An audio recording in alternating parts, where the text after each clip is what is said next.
You will be needed when you have what is needed. You know, that is a profound reminder that most forms of attachment, validation, and even recognition in human interactions are transactional, not unconditional. You know, people often mistake being needed for being loved. Yet the two are totally different energies. Need is circumstantial, while love is conscious. When you are needed, it is often because you possess something that benefits another. Either your time, your wisdom, your beauty, your resources, or even your presence. But when that need fades, so too does their attention. This is why confusing need for love often leads to disappointment and emotional exhaustion. You know, to be needed is to serve a function, while to be loved is to be seen beyond that function. In many relationships, that is romantic, social, or even professional, people attach to what you offer rather than who you are. A friend may only reach out when they are struggling. A partner may value you for the emotional stability you provide, or even financial stability you give them. You know, or even an employer may praise you as long as you are productive. These dynamics feed on dependency, not connection. You know,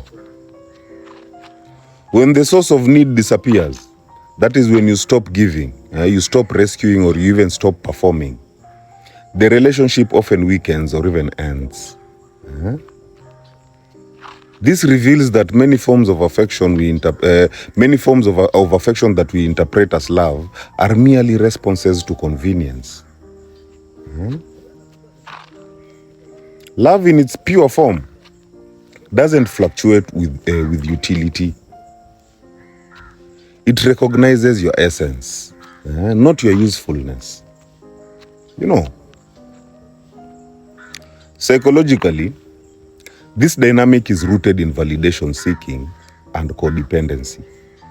You know, people who crave love often overextend themselves by giving, fixing, or even pleasing, in the hopes that being needed will translate into being loved. This in turn creates a subtle manipulation loop, telling yourself, if I'm indispensable, then they won't leave. But this approach stems from fear, not connection.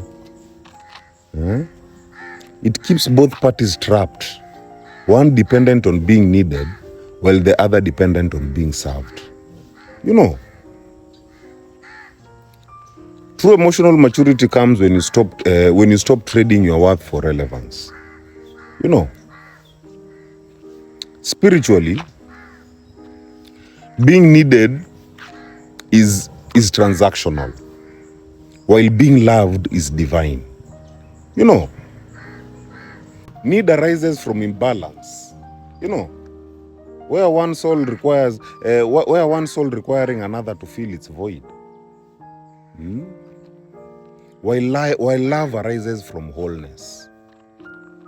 Two complete beings choosing to share energy freely. You know, the universe often withdraws certain people or situations not as punishment, but as alignment.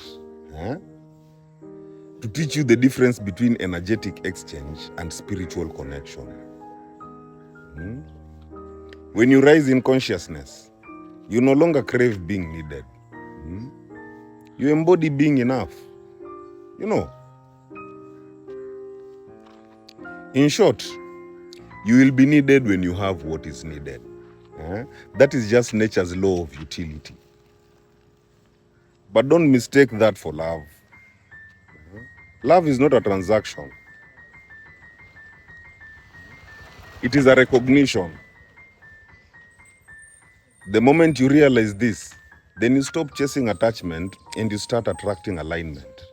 That is relationships that exist not because of need, but because of mutual truth. My people heal.